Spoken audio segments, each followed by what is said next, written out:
Okay, let me start the PowerPoint is here.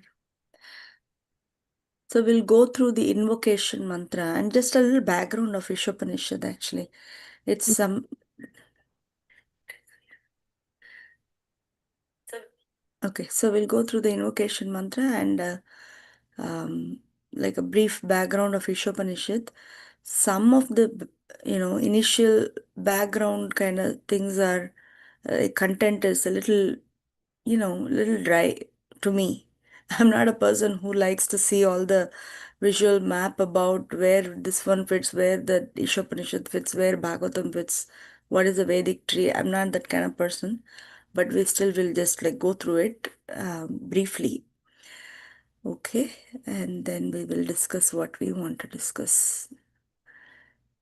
Okay, there you go.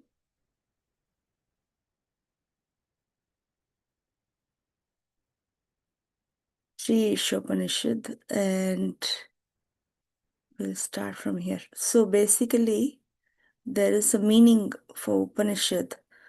Upa means near, and Nishidati means to bring. So Upanishad actually, the intention or sankalpa of Upanishad is to bring us closer to Krishna. Upanishidati. Interesting. And it's also, yeah, so it's just a scripture or a collection of verses that will bring us closer to Krishna, Upanishidati. And another meaning is Upa again could mean near again. Ni means certainly.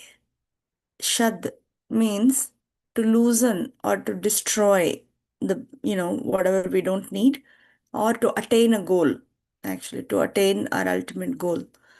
So, in that sense, Upanishad loosens one's bondage, destroys one's ignorance about our own self, our own identity. When we forget, this actually destroys such ignorance and helps us to know ourselves, actually, connect to our deeper selves. Yeah. So, with this in mind, I usually write this personal prayer, writing what is something that, because Upanishad means to bring us closer.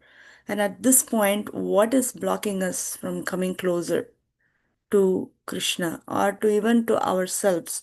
Sometimes we don't even identify our own real self, right? We just move on with the world's, routine.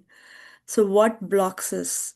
Externally, what blocks us? Internally, what blocks us is something that's nice to understand. What do you all think we should discuss? You want to write, or what do you want to do? How do you like to do? Writing down helps usually. Yeah. We can write it. Okay. Yeah, maybe we can just think a little bit and then write down for a couple of minutes.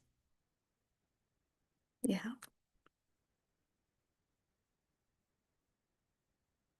Meanwhile,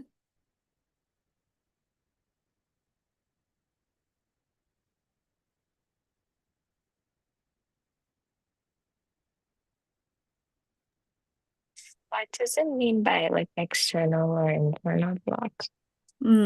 internal blocks are something that um, heart oriented. Like, okay, everything is okay externally, meaning our life is okay, but then we don't feel that inspiration or enthusiasm or something that's that's kind of like blocking us, you know. So external is could be anything, like time is a big factor sometimes, and lack of like-minded friends or something, whatever, outside stuff. Yeah.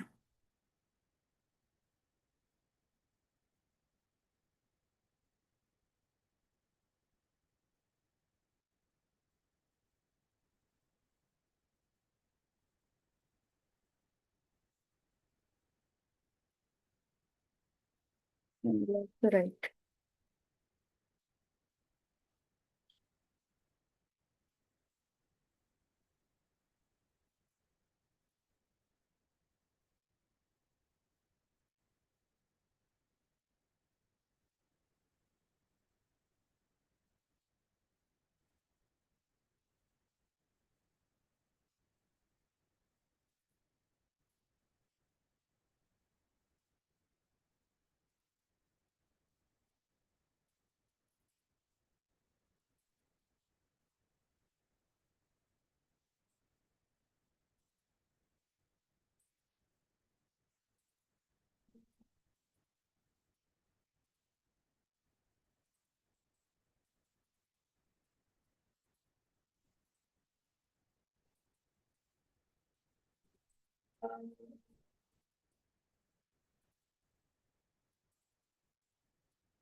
Done?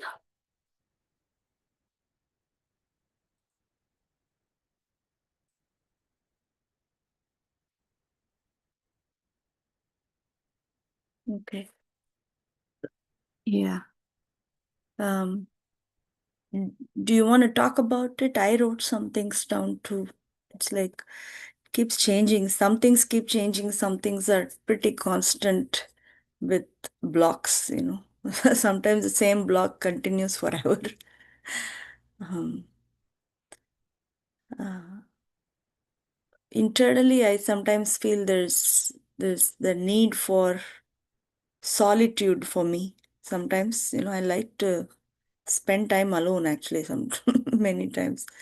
So need for having that calmness or solitude where I can design my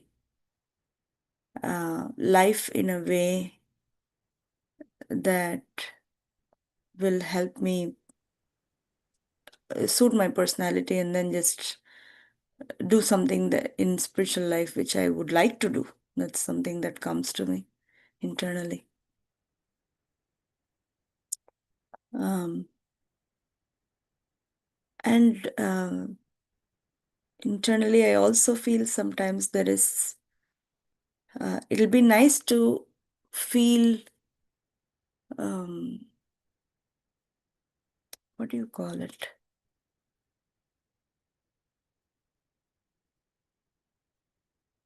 Settled, not like running around, kind of settled in life where I can again, I think it's similar, I guess, solitude, calmness, feeling just like, okay, be peaceful with what is there. That kind of situation is where I actually belong.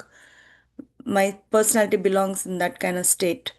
So sometimes I feel uprooted when running around is there, especially for um, health and work, and that kind of running around really um, takes away my focus, actually. That's what came to me today.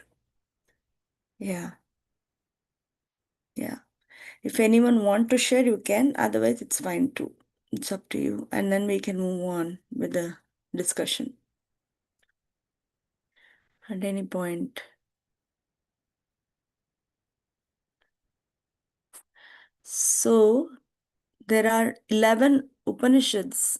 I'm not expecting any of you to know all this, but it's just information, okay? There's a whole 11 Upanishads looks like. And then one of them is Isha Upanishad. And this all belong to a big Vedic tree. We know what Veda is: sound vibration or sound incarnation of Supreme Lord. So the word Veda comes from the root word with. With means to know or to become aware, to be aware. So Veda means knowledge presented in the form of sound or Sanskrit verses sung in a meter, and different way people call it. I don't know the technicalities. Some of them are called as verses, some of them we call it as mantras, and Ishopanishad we keep saying mantra. So all these are information if anyone is interested. Collection of mantras is called a sukta. So there are lots of different suktas when, Narayana Sukta, Shri Sukta, different suktas are there where glorification of a particular personality is offered.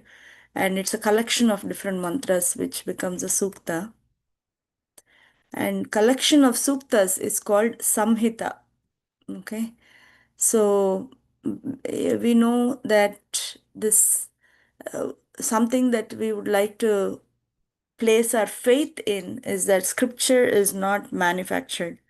Scripture is actually coming from the Supreme Lord in a very subtle state. Actually, it's coming out in a subtle way.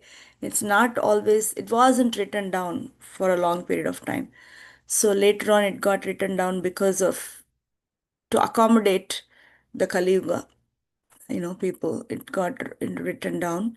So one thing that is interesting to note is it comes from Krishna's flute.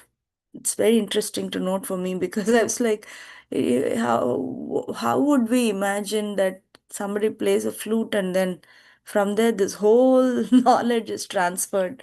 It's pretty far out. So certain things that are far out, it's like I just accept it as magic more than um, trying to understand because it seems like it's possible. The notes now later on when I was thinking about it, you have musical notes, right? I mean, I haven't learned officially music, but people play according to the notes, right? In case if I have to think logically, then I was thinking, was he playing the notes that these people wrote down or like understood what was revealed by him? It's very interesting how things can be transmitted at a spiritual level, which is beyond our calculations, But then looks like there is something deeper and subtle that is out there which we don't know. So it keeps the so these are some common mistakes that our conditioned living entities um, have, committing mistakes. To err is human, we all say, right? So there is committing mistakes unknowingly or knowingly, whatever, So this is knowingly when we do it, I guess it becomes cheating. But commit mistakes and to become actually confused sometimes, to illusioned, thinking something to be something else. Like, someone, like a common analogy given or example given for this mistaking a rope to be a snake kind of a thing. But we can see at a deeper level, we mistake ourselves to be something else too. If someone has an opinion about us, then even if we don't fit in to that opinion, sometimes we may just accommodate to it and accept that, okay, we become confused. Oh, am I like this? Am I like that? Our own identity gets threatened, right? Because we are not grounded in, when we are not grounded in our identity, people's opinions and people's judgments and everything kind of causes us to become confused. So, like that, every little thing, there is possibility of becoming illusioned or confused. These are like regular day-to-day stuff. But then at a philosophical level, we are also illusioned about who we really are.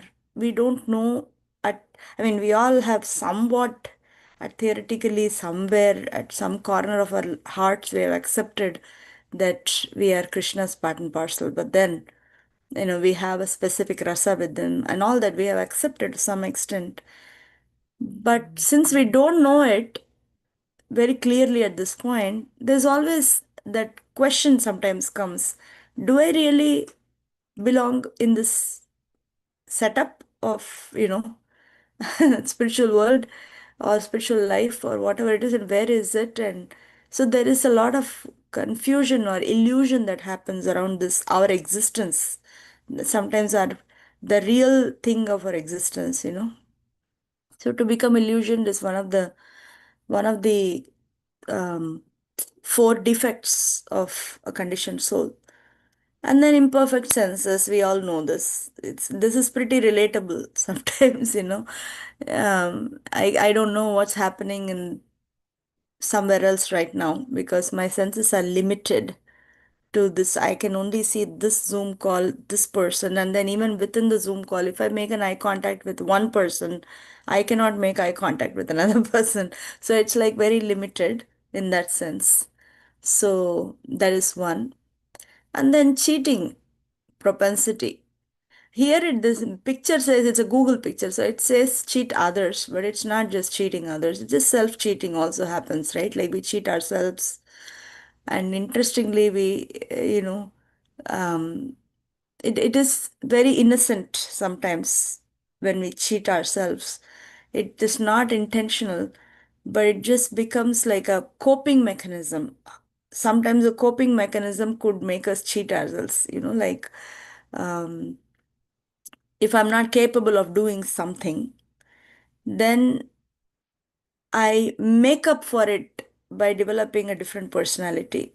Like I make up, if I don't accept that I can be deficient in some things, it's okay. It's not a big deal. Each of us have different gifts, right? But then when we don't accept that my gift is not this, then sometimes we may try to make up and overcompensate for our deficiency.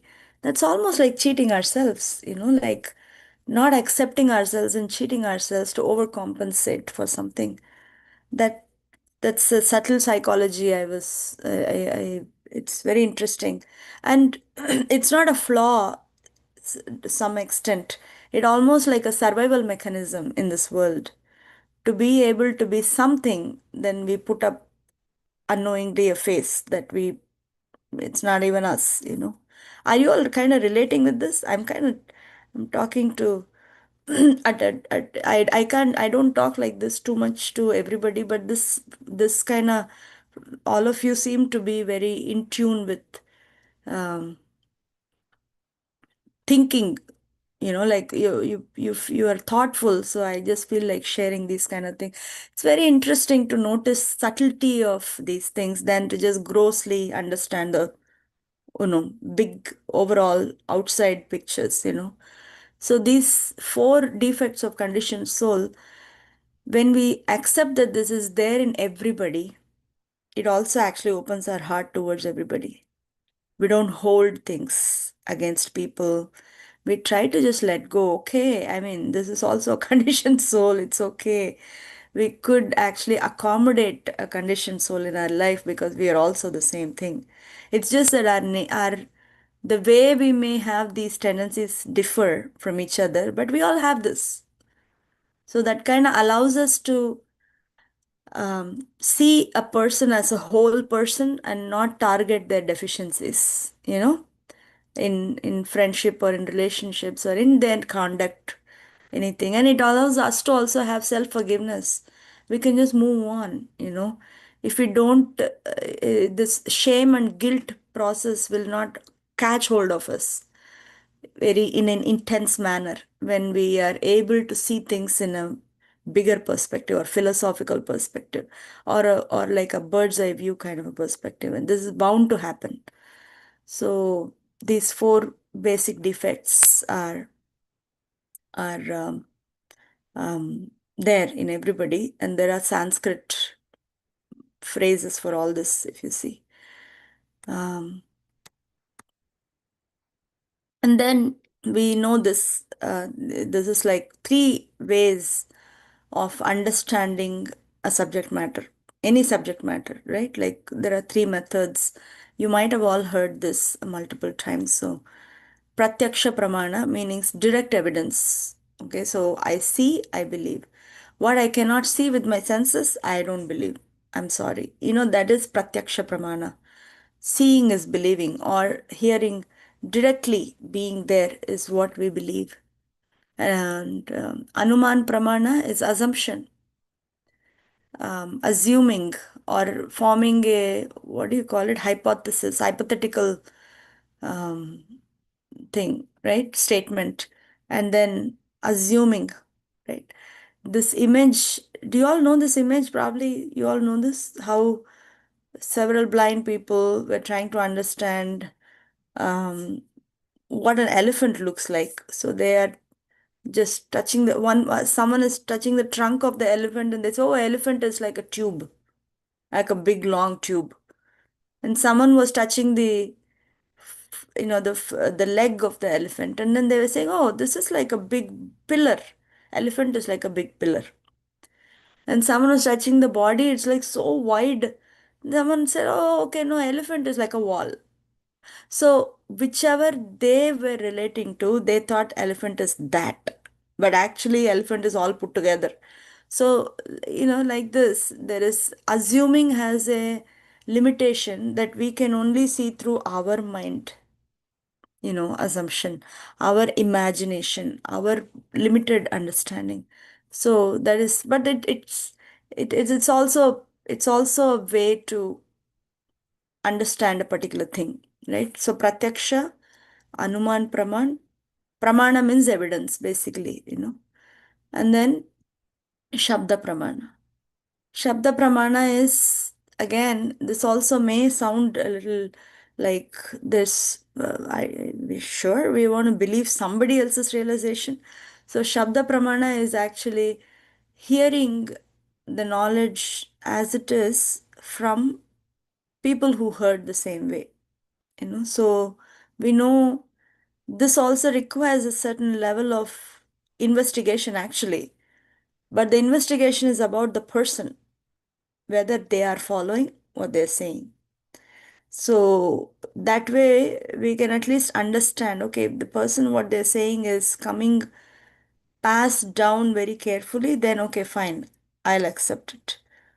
Because I have faith in the original state of knowledge. Whereas if it is given, if the book is passed on, then I'll take the book, you know. But if in between, if the book is changed or modified, then how do you know it? So then we have to screen the person who we are going to hear from, who we will accept the knowledge from. So Shabda Praman is, it's accepted in spiritual circles. Shabda Praman is accepted as valid because it goes beyond our limited senses and it goes beyond our limited mind, and it opens our um, heart to heart learning from somebody who has realized, so that we get something that is valuable, that is of substance and not just like theory. Mm. Okay, so these three. Matthew, what is Anumang Pramang again? Anuman is assuming, Okay. like inductive knowledge, right?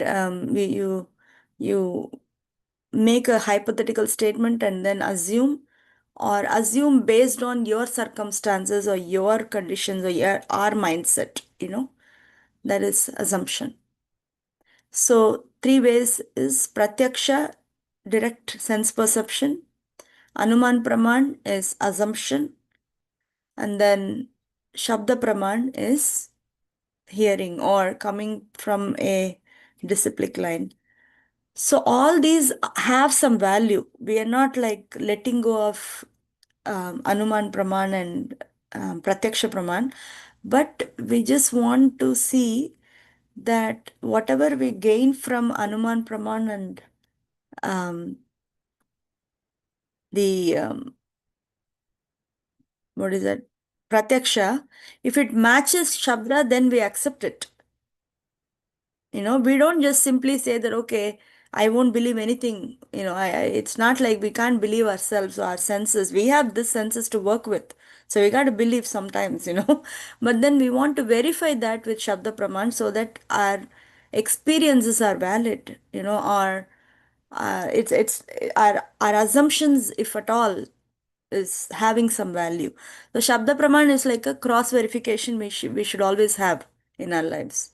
That way we don't um, um, believe in false information, basically, or limited information. Yeah.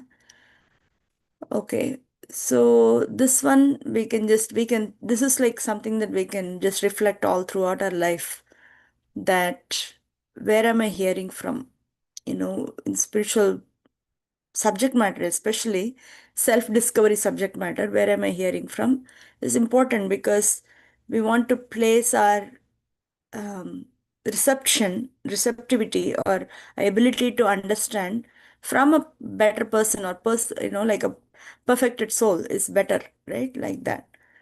So these are some things that I don't have too much appreciate and what you call attraction to information, but I'll just present it for, for any of you who have that ability to process information. This is good to know.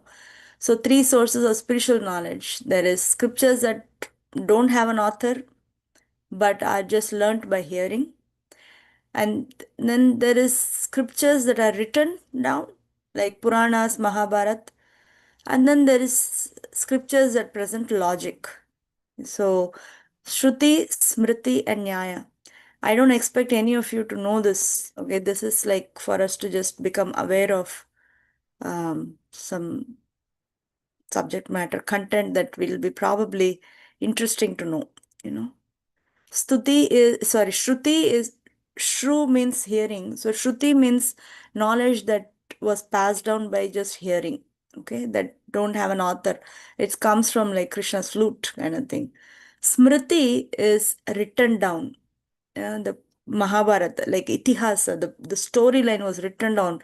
Valmiki wrote Ramayana down. So like that, Vyasadeva wrote this Mahabharata. And Nyaya is grammar, logic, all these that actually give um, um, what do you call, like somebody asks a question and somebody proves it.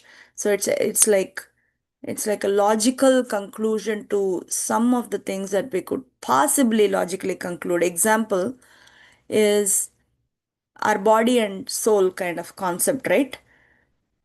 If at all, if we were to do logic around it, people may say, um, okay, when this body is hurting, who is hurting? These kind of questions they'll put. What is hurting? Is the leg alone is hurting? Or where are you feeling the hurt? Hurt is an emotional thing also, right? Even though it's physically happening. So these kind of questions lead us to believe that, okay, I'm beyond my body. You see what I'm saying? This kind of questions and answers will lead one logically to believe that I'm beyond this body, this particular life. That much conclusion we can come to with logic, but not more than that. Okay, so this I'm not even going to attempt to read out, but you can see this is all the divisions of Shruti and Smriti. I mean, heard knowledge and written down knowledge. There's all kinds of divisions in there. If any of you are interested, you can go and just look through this, you know, but don't worry about over understanding this, because according to me, we want something that practically applies for us. Some of the informations can be like pretty overwhelming, so you can just ignore. Anyway, should we pause here? How are you all doing? Good? Okay, so a few more pieces of information, then we'll go to actual Ishopanishad. So this Ishopanishad is coming in Yajurveda, um, and the story is that there was a sage named Dadyan. He is son of Atharvana, sage Atharvana.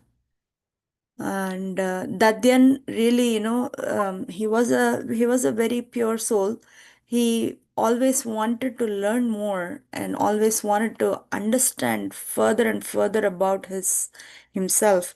So then he went and asked Atharvana, his father, please tell me, who am I? And, where do I belong? And what's my existence for? And then, is there an absolute truth or is there God? Then when he went and asked, sage Atharvana spoke Ishopanishad to Dadyan. That's the history of Ishopanishad. And I think Ishopanishad had a lot more verses, I guess. I don't know. But right now, what we have is 18 verses. So that's 18 mantras is what we're going to do. And this is like a brief outline of how this Ishopanishad is formatted, how it is organized actually. The first 8 verses, you know, is like a zoom. This whole thing, when you see like a zoom lens, right? Camera lens. So the first is vision. What could be, or what can we learn? How, what vision can we learn about who is Supreme Lord? And, what should we be, how should we be conducting our lives, to learn some things. And then some inconceivable things about the Supreme Lord, and something that we can practice to see things from spiritual perspective. These are all vision oriented, first 8 verses, 8 mantras. Then 9 through 14 is we learned something about knowledge, we learned something about practice, guidelines. And then last 4 verses are amazing. They're just prayers, very heartfelt prayers. So the way I see it is, we develop a vision about who am I, who's God, and then not like overall feeling, but then just to know a little bit detail about this, and then develop some guidelines for acquiring knowledge and for practicing what we understand. And then after all this, where we want to end up is a soft heart. A soft heart that connects with Krishna and connects with other living entities and ourselves, our own life. So develop this heart full of prayers. That's where this journey should be taking us. Um, this reading method is something that I like in general. First, if you're reading a content, right? Just read. No, no, not too much brain space or anything. Just reading. Just read first, and then focus on main messages and main points. Okay, this is where mind mapping kind of things will help. If you want to just note down, mind map some things. So this is like anything that we study or read. And then we can consider from all the main messages we noted down, what is something that we could possibly put into practice. We don't want to push ourselves and constantly do like, okay, I have to apply this, and we don't have to apply 100 things in our life. But then something that inspired me, how can it accommodate, how can I put it into my life in some way? That is how to practice. Then the last is describe it in our own words, like either in our own journal or speaking to a friend, or even just like sometimes this whole intention for having essays or testing and all those kind of things is not for evaluation. This is the reason why we write, you know because nobody can evaluate someone else's spiritual caliber by writing an Ishopanishad exam. So, but then we write it to express within our own words, basically. Okay, this is something that's, and I like this verse, so I put it here. This is from, I think, Kathopanishad or Patanjali or somewhere. I don't have a verbatim translation, but I've heard this. So, how to study? How, I mean, with what can be our intention or mood for studying is Vishwasha Guru Vakyeshu, meaning putting some faith in previous acharyas or guru. And then Swasmin Dinatva Bhavana. Dina means humility. So Dinatva Bhavana means with a mood of humbleness that, okay, I actually don't know many things. So let me see what this book says. Let me see what this Acharya says in this book. We may know overall concepts, but then it's also nice to know the details sometimes, So with that mood of I don't know much, so I like to learn, that kind of mood. And then I'll come to the third sentence later. So Katayam Nishchala Matihi, meaning after we heard some subject matter or a lecture or a class or read something, contemplating on it, so reminding ourselves to contemplate on some things or discussing on something. When we do these three things, right? One is Guru Vakya Vishveshu, meaning faith, in superior spiritual masters or Acharya's words. Vishwasha Guru Vakyeshu Dinat Bhavana, meaning having some level of humility in accepting and then contemplating on the subject matter. If we do these three, the third line gets accomplished. Mana Dosha Jaya, meaning mana means mind, dosha means faults. So the faults in our mind, we become victorious over our faults in our mind. Mana dosha jayaschaiva.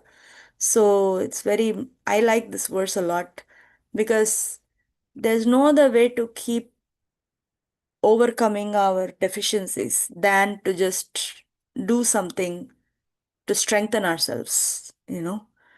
Um, Strength is what will substitute weakness, not beating around the weakness, not feeling uh, um, shame, guilt, or any negative emotion about weakness will not help us, but instead replace it by strength. That's all will help us. So, anyway, now we are getting into Ishopanishad. Should we get into it? Are we good? Anything you want to share till now? Or anything about anything? It doesn't have to be about this particular thing that we discussed. So we have some free flow talk.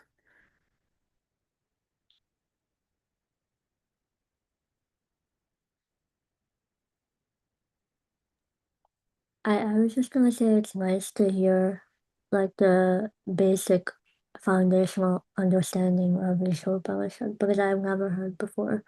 So it's nice to hear. Yeah.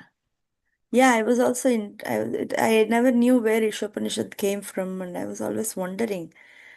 I mean, how did Prabhupada select this particular thing and Yeah. out of all these Upanishads? But I'm glad he selected just this because only 18 mantras. I don't know how much other things are. Mhm. It's a small book, but it has a lot of philosophical outlook, this Ishopanishad. Anyway, yeah. Another thing that sorry. Go ahead, Emma.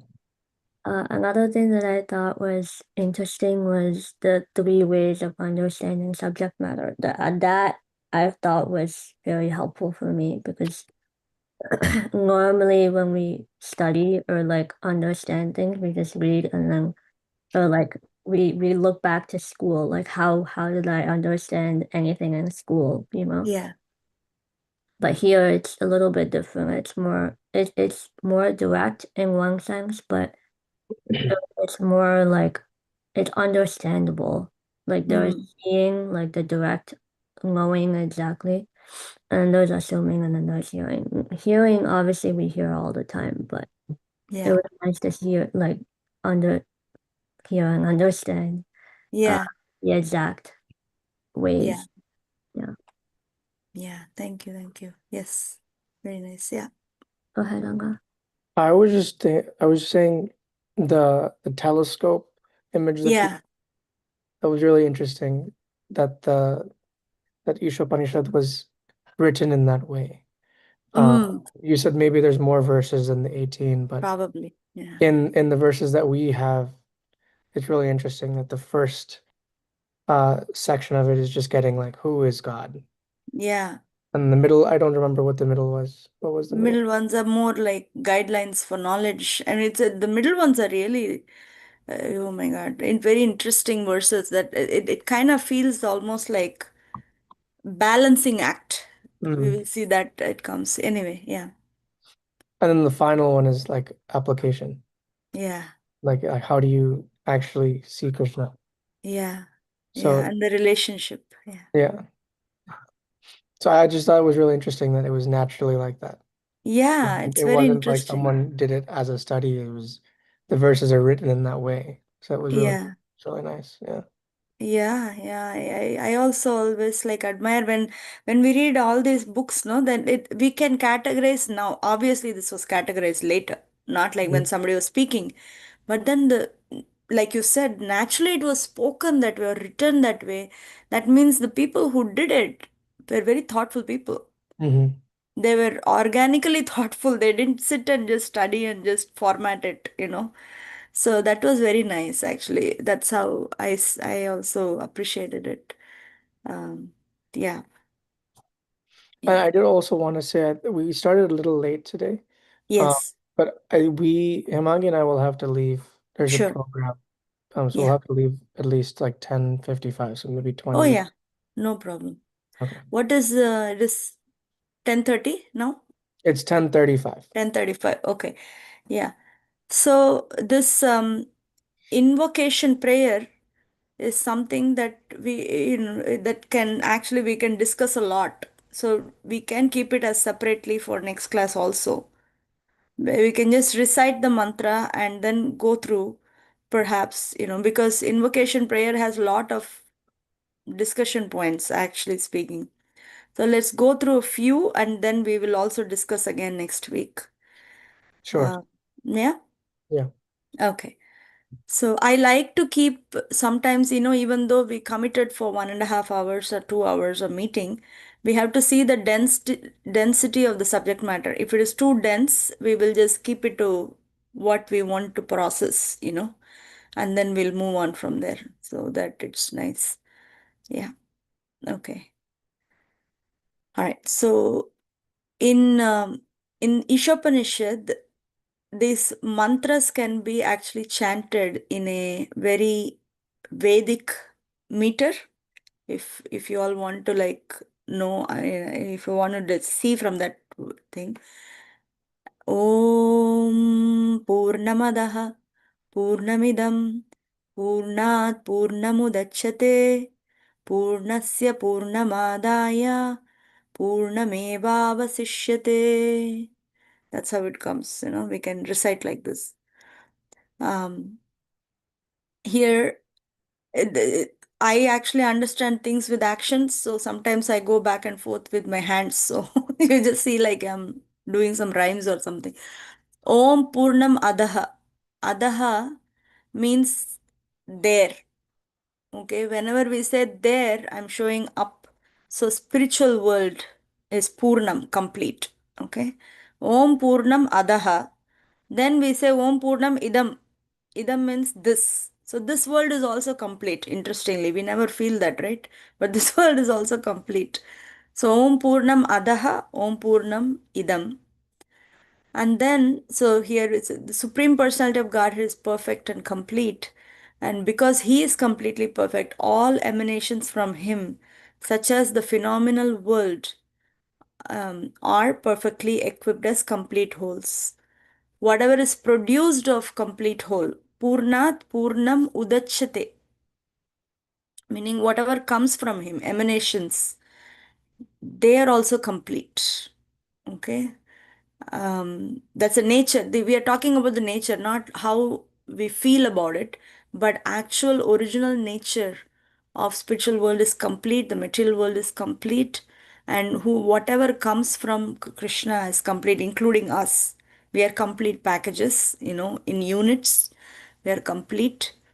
Purnat Purnamudachyate, and then Purnasya Purnam Adaya Purnam Eva Avasishyate. Meaning, even though so many complete units have come from him, he still remains a complete person. He does not become deficient.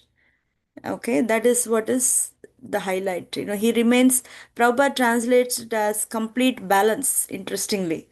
Because these two words are not, they don't go together. Complete means complete, balance means remaining, right? But he puts these two words together. He remains a complete balance, interestingly.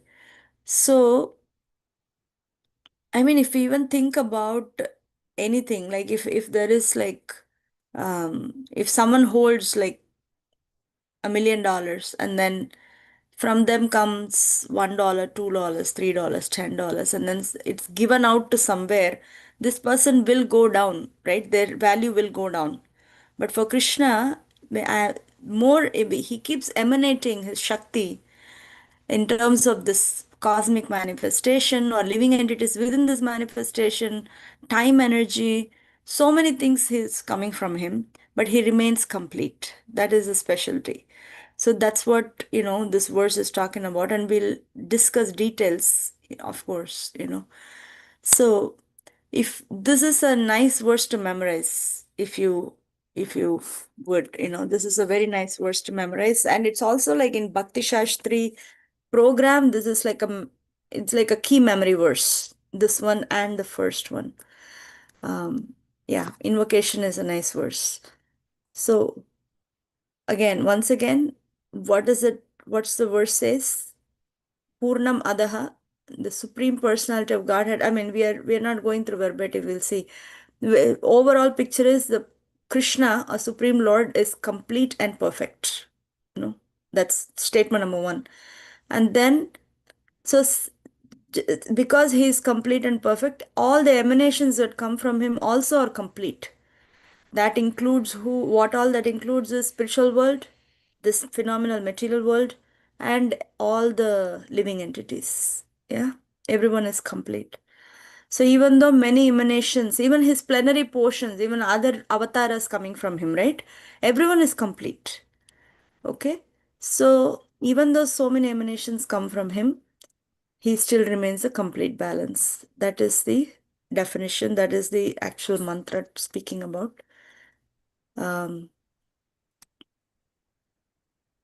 I don't think should we go into it? 8:45. No.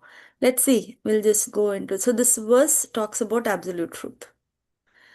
Every verse, every mantra, we need to know what is the essence. The essence is this verse is talking about Krishna. Okay, that's it. Krishna, absolute truth. Even though the name Krishna is not given, the nature of Krishna is given. Yeah.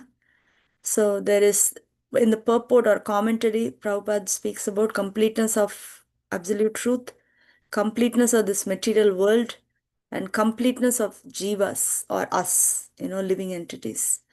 So absolute truth is complete because of, he is always blissful. When something goes away from us, we, at least for temporarily, we become morose. But for him, there's nothing like that, Yeah, he feels rasa, moroseness, but not like his incomplete moroseness, you know what I mean? So he is always complete because his nature is Sachidananda. That's one. And the second is because of his potency, he is ever expanding. He's ever expanding. So therefore, he is actually always remaining complete. This is the first part. Then completeness of material world is something that it's very hard sometimes to really, that's how we feel. I mean, there's so much happening in this world. So many people are, there's so much discrepancy in this world. How are we saying that this is complete, right? But there's so much trauma in this world, discrepancy. There's what do you call it, lack of facility. People have, poverty. There's so many different things are happening in this world, but we are saying it's complete. So how? That is a question, and from a perspective of functionality of this material world, it's complete. Functional aspect, not actually the emotional aspect. You see what I'm saying? Emotional aspect will always be incomplete here because we are missing ourselves. We are missing the spiritual nature. But functional aspect is complete. How? Because Krishna does not come down and turn on the switch for sun to rise. Morning and day and night happens automatically. It's autopilot, auto mode, right? It's complete in itself. It's not, and then schedules of seasons happen also automatically. It's already set in motion, basically. That's what it means to be complete, basically. Self-sufficient in one sense, in functionality, okay? And then there is also 24 elements. This earth, water, fire, air, ether, it's all already there. The main ingredients are there. So that way it's complete. And the purpose of this material world is actually not to settle down for us. So the onslaught of difficulties in this world sometimes gives a glimpse. Why am I suffering? The living entity start questioning into deeper truth. Because it induces the thoughtful living entities to question, the purpose of creation is met. Therefore, it's complete. That's how the completeness is seen. Like again, once again, functional aspect completeness is there, but emotional aspect, it's always less. You don't feel complete in this place, right? So we'll discuss again next week, but I'm just giving you this. So then there is question, why do we feel incomplete and what will make us complete? That is something that we can just discuss next week. This whole thing will go through again next week, but I'm just wanted to give a glimpse into this um, mantra for today. Yeah, we'll go through this later. But it's interesting that this Ishopanishad starts off in this in this tone. To already questioning is starting, right? Already the questioning is that, I mean, seriously, I don't feel complete all the time. I have so many holes, then I feel empty, and you do so much and you still feel empty. All these kind of things are there. So then how to fill ourselves? And even though it's hard work, or hard work in the sense of emotional hard work, but we want to do the right way to fill ourselves up, not again do temporary fill and then again feel empty. So therefore, this verse is given as invocation. It is invocation means it's almost like a prayer. It's not even included in the mantras, right? So it's interesting. Anyway, so I'll pause there. Yeah. If you have time and if you can, just go through this mantra in the book. That way we can discuss a little bit more next time. And some thoughts may come for you as you read by yourself too, right? Yeah. Yeah. I actually had a question. Yeah. The Puranamida, Puranamadam, Purana, that verse is usually sung in yagnas, right? Purnahuti. Yeah. So the significance of that, like the correlation for that to yagnas would just be that Krishna is the only one, and Yeah. like can you explain a little bit more what the correlation of that would be? The way I have understood, I haven't heard from somebody, but the way I have understood this, why they recite it at the end of Purnahuti is to actually surrender or submit to Krishna that all the deficiencies that I am feeling, and I'm doing this yagya for something, Mm, right? And so because you're complete, also, and I am also supposedly complete. Through this process, I'm establishing this relationship with you as a complete whole. And I'm complete, and I'm just coming to you as a whole person, you mm, know. And therefore, even though there is deficiency in the items that I've offered to you, the firewood is not that great, the offerings is not that great, there is mm, so much incomplete um, ness in my offering, please accept it anyways, okay. because you can absolve this incompleteness. So that's the way I have understood this. Yeah. Ultimately, when things don't turn into relationship, it remains as theory, and it is not very helpful actually. So when we turn it into our relationship with ourselves and Krishna, then it helps. Then it is really nice. It makes some sense to me, at least. Yeah. Yeah. Yeah, that is the thing. Anything else? I really like the verse that you shared that was like talking about first we need faith and then humility and our like lack of understanding.